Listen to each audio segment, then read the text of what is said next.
Well, here we go again. I got this part replaced at the local mechanic. I bought the part, it cost me $57. And they wouldn't quote me on how much it'd cost to get fixed.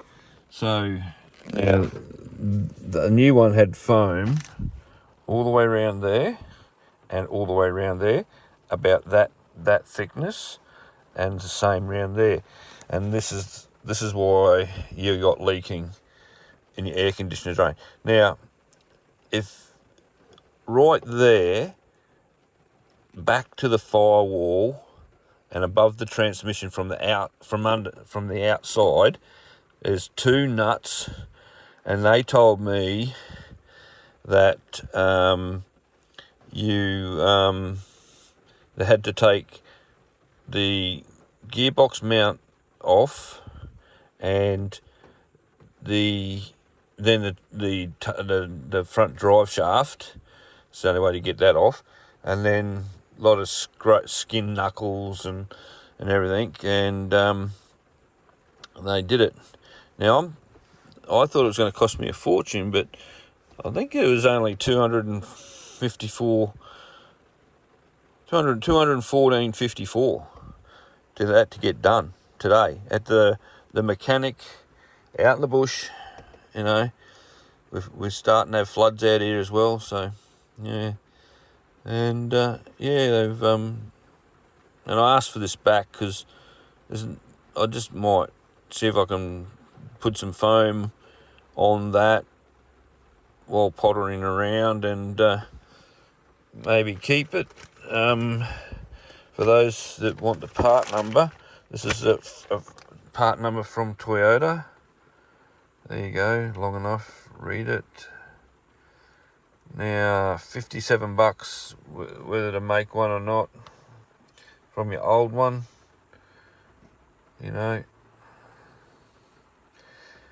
But anyway, let you make your mind up on that. So if you've got water dripping on your missus's side of the floor, or on the passengers in the back seat, on the driver, that's that dripping down from the firewall. So basically, in the middle, above the transmission, it gets replaced from underneath. Okay, hope this helps. I could only find one video online, and I shared that with the mechanic, and that gave the guy an idea of what he was looking at to get his head around it as well.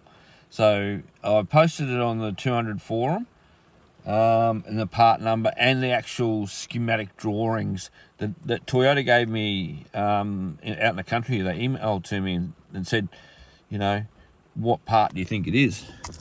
So, you know, I don't think the city would have done that. But anyway, that's done.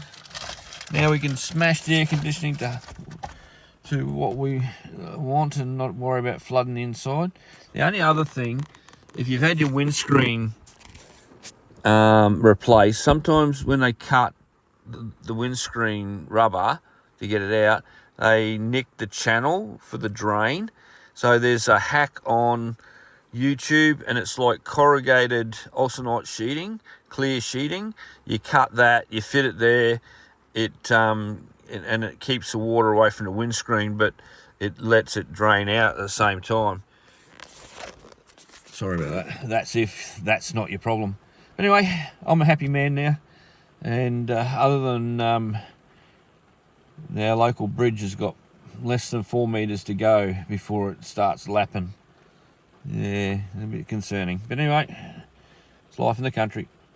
All right, stay safe, travel safe, and keep an eye out on us for on the road. Late April, hopefully, if this weather gives up. Bye now.